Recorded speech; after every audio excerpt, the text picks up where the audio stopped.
So what's better, being a real estate agent or being a real estate business owner?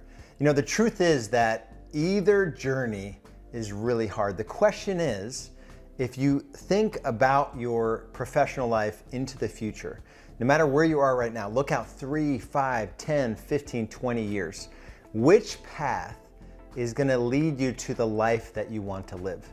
You know, we all know an agent in their 60s or even in their 70s, they have no financial freedom, they have no freedom of time, they're still selling real estate, they have no plan to exit the business or at least step back from the business where they can earn more residual income versus kind of income that's active related to showing homes and taking listings. So as you consider your business growth journey and where you are right now, are you achieving the kind of freedom you want, you know, making the kind of money you want and having the impact outside of your business, in your family and in your community?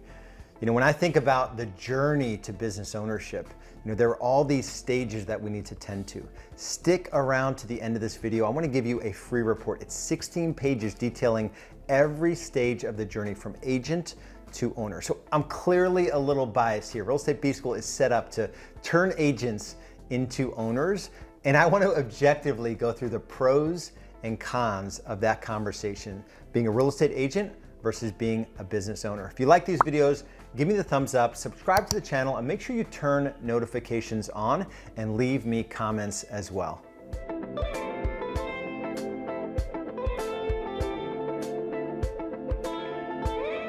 So this pros and cons conversation about being a real estate agent versus being a real estate business owner, I want to have this discussion in the context of one of our members, Cody Riddle out of Phoenix, Arizona. When I met Cody, she was like 18 years in the business, a real estate agent, traditional real estate agent, 18 years in. You know, this was after the Great Recession, so she got beat up pretty bad. And she was down and out, and she fell out of love with real estate. And yet she was traditionally successful. She was still doing about $250,000 to $300,000 top line GCI, probably taking home about $150,000, working, you know, 6, sometimes 7 days a week, you know, evenings, weekends, didn't have much leverage administratively, you know, showing homes to buyers. The pros of that situation was that, you know, she obviously was able to overcome and survive in her market the shift that Great Recession decimated. You know, so the pro of being a real estate agent is that, you know, she didn't have many people to tend to. So she had a sense of independence in that she didn't have many people to lead or manage. She was able to play the role of a real estate agent at the highest level. So as a real estate agent, there's only, you know, a handful of skill sets that you need to be really, really good at.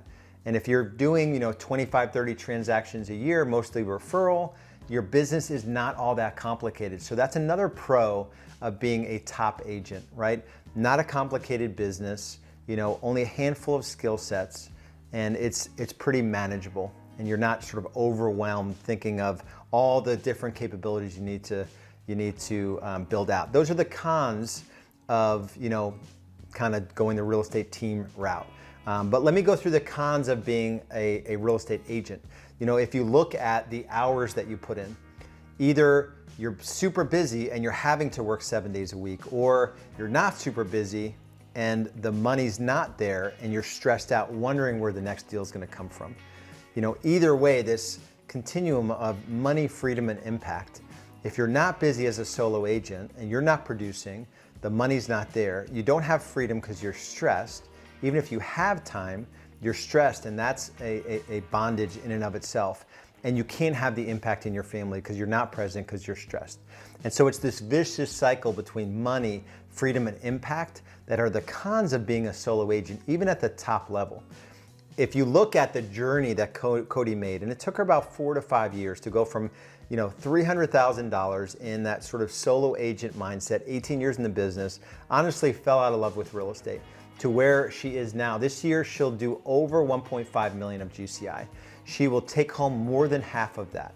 She will work probably 50% less hours than she did as a solo agent. She works mostly on the listing side of the business, which is more you can control the hours of that side of the business. She just took 5 days off to do a Grand Canyon rim to rim run, right? Her husband, just went hunting for 5-6 days on a guy's trip. They have freedoms now that they didn't have before. And so the pros of building a real estate team, building a real estate business is this, you get to choose the things that you do in the business. So it's this series of delegations and elevations where you create these voids in your business and you have people to come and fill those voids. So the pro is that you have more time to do the things that you love outside of the business. Another pro, in my opinion, is that this journey allows you to learn different skills. So the reason we fall out of love with something and we're sort of done with it is because we've either mastered it or it's not giving us the same satisfaction that it once gave us. So 18 years in the business, it's easy to think how you can fall out of love with doing that same thing over and over again. So the pro of building a real estate team, or this journey, these stages of growth, is that every stage is going to make you uncomfortable in a good way because you're learning new skills and you're challenging yourself. So that's another pro. I would say another pro is that you're able to make more money per hour worked. We call that the Business Freedom Index, right? If you're making, say, $150,000 a year and you're putting in 3,000 hours to earn that 150, that's $50 an hour. How can we 5x your income? It's a combination of things. You can make more money and work less hours. So we can go from $50 an hour to $250 an hour. We can make $500,000 a year working 2,000 hours, right? That's the math that we do at Real Estate B School. It's not always working more hours just to make more money. It's deciding the kind of money you want to make, the hours that you want to work, and how do we design this business around what you want to achieve. So that's another pro. I would say another pro is your ability to impact others. So your ability to serve your team members and allow them to achieve at a level that they never thought was possible. Cody has agents on our team that came from earning $35,000 to $40,000 in the service industry, being a bartender or a waitress or a waiter, and now they're making 6 figures on her team, right? They're working probably less hours in real estate than they were in the service industry, and definitely more predictable hours. They're not working the 4 p.m. to 2 a.m. grind that is the service industry that comes along with a whole bunch of bad habits and things that you probably don't want to get involved in if you want to live a bigger life.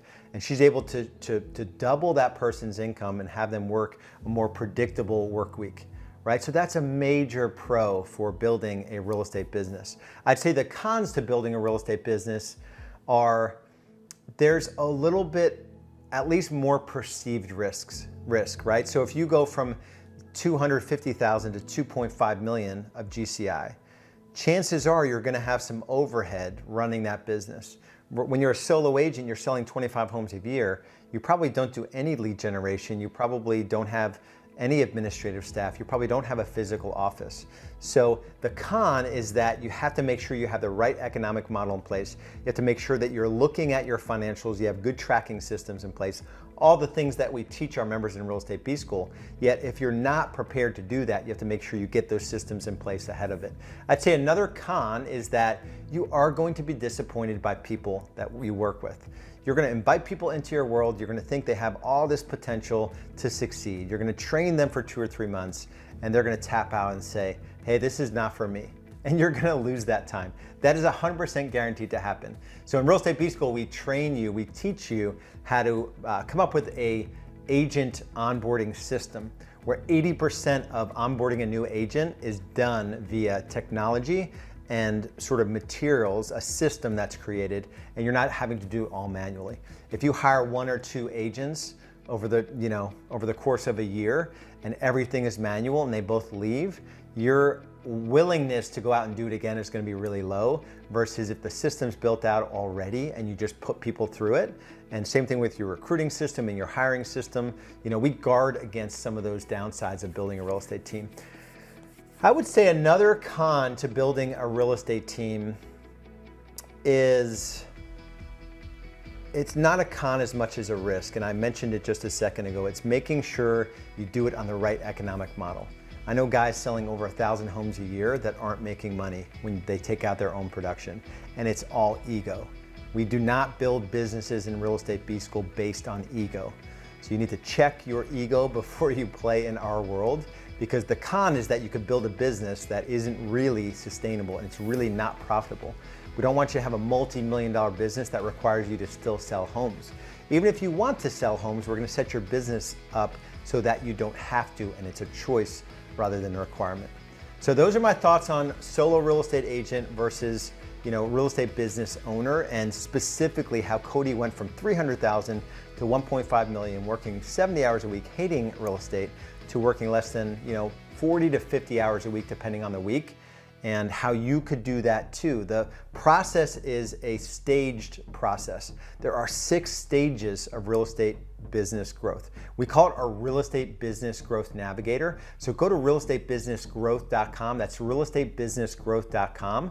You'll get a copy of that free report. I think it's like 16 pages. It'll go through all the mindsets, all the tools, all the systems, what the team structure looks like, the hours you'll need to work at each stage, the amount of money you'll make per hour at each stage, the questions you need to ask yourself strategically at each stage, and what it takes to graduate from stage to stage to stage. So if you like these videos, make sure you give me the thumbs up, subscribe to the channel, and turn notifications on, and leave me comments. We'll see you in the next video.